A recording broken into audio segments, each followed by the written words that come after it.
I don't know if this story is true or not, but reading it really hit home. I told my son to man up, stop making excuses. I didn't realize I was shouting at a drowning man until I found his bed empty and the silence in his room became permanent. My son, Leo, was 23. To the outside world, and frankly to me at the time, he looked like a failure. I'm a simple guy. I grew up in a time when sweat equity meant something. I bought my first house at 24, working at a local manufacturing plant. I drove a beat up truck, fixed it myself, and never complained. That was the American way. You work hard, you get a white picket fence. Simple as that. So when I looked at Leo, I didn't see a struggle. I saw laziness. He had a college degree that was gathering dust.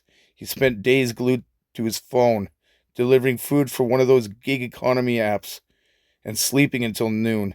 He lived in my basement, wore the same oversized hoodie every day, and he had a look in his eyes that I interpreted as boredom. I was constantly on his case. The world doesn't owe you a living, Leo, I'd say, slamming my coffee mug down. Get a real job, build some character. The Tuesday that changed my life started like any other. I came home from the shop, grease on my hands, feeling a good ache of a hard day's work. Leo was in the kitchen, staring at a bowl of cereal. It was 6 p.m. You just waking up? I asked, irritation rising in my chest like bile. No, Dad, he said softly. Just got back. Did a few deliveries. Deliveries, I scuffed. It's not a career, Leo. That's a hobby. When I was your age, I had a mortgage and a baby on the way. You can't even pay for your own gas. He put the spoon down. He looked pale, thinner than I remembered. The market is tough right now, Dad. Nobody is hiring entry level without 3 years of experience, and the rent, a studio is $2,000 a month. I can't make the math work. The math works if you work, I snapped. Stop blaming the economy. Stop blaming the system. It's about grit. You think it was easy for me in the 90s? We didn't have safe spaces. We just got it done. Leo looked up at me. His eyes were heavy, not sleepy heavy, like they were holding up the ceiling. I'm trying, Dad. I really am. But I'm just so tired. I rolled my eyes. I actually rolled my eyes. Tired? From what? Sitting in a car? Playing on your phone? I've been on my feet for 10 hours. I am tired. You're just unmotivated. You have everything handed to you electricity, food, a roof, and you act like you're carrying the weight of the world. The kitchen went quiet. The refrigerator hummed.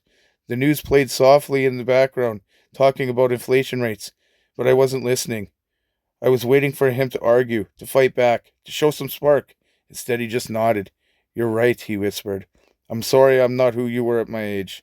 I'm sorry the math doesn't work for me. He stood up, walked over to me. It did something he hadn't done since he was 10. He hugged me. It wasn't a strong hug. It was a lean, a collapse of weight against my shoulder. I won't be a burden anymore, Dad, I promise. Get some sleep. I stood there, feeling vindicted. Finally, I thought, finally, I got through to him. Tough love. That's what this generation needs. I went to bed feeling like a good father. The next morning the house is silent. Too silent. I woke up at 6:30, ready to wake him up early. We were going to look for real jobs today. I was going to drive him to the industrial park myself. Leo! Up and at him! I shouted, banging on the basement door. No answer. I pushed the door open. The room was spotless. Piles of laundry were gone. The blinds were open. The bed was made, military tight. And the pillow. There was his phone. And a folded piece of notebook paper. A cold shiver, sharper than any winter wind, shot down my spine. Leo! I checked the bathroom. Empty. The backyard. Empty. The garage. My old pickup truck was gone. I ran back to the room, grabbed the note. My hands were shaking so hard I almost ripped the paper. Dad, I know you think I'm lazy. I know you think I'm weak. I wanted to be the man you are. I really did. But the mountain you climbed doesn't have a path anymore. I've applied to 400 jobs this year. I didn't tell you because I was ashamed. I drove that delivery app for 14 hours a day just to pay the interest on my student loans, not even touching the principal. You told me to save. I tried. But when rent is double what you paid and wages are half of what they should be, saving feels like trying to fill a bucket with a hole in the bottom. I stopped taking my medication 3 weeks ago because my insurance cut out and I didn't want to ask you for money again. That's why I was tired. My brain has been screaming at me and I didn't have the volume knob to turn it down. You were right. The world is for the strong and I don't have any fight left. I'm taking the truck to the old bridge. I'm sorry. You won't have to pay my bills anymore. Love, Leo. The scream that tore out of my throat didn't sound human. It sounded like an animal caught in a trap.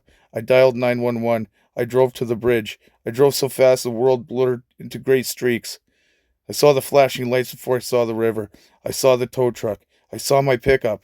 The one boasted about fixing, being hauled up from the water, dripping mud and weeds.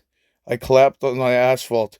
The officer who helped me was a guy about my age. He didn't say it's going to be okay. He just held me while I shattered. It's been 6 months. People tell me, it wasn't your fault, Jack. Depression is a silent killer. And they are right. It is a disease. But I can't stop looking at the math. I looked at his phone records later. He wasn't lying. He had applied to hundreds of jobs. He was rejected by automated emails. He was working while I slept. He was fighting a war I refused to see because I was too busy looking at the past through rose-colored glasses.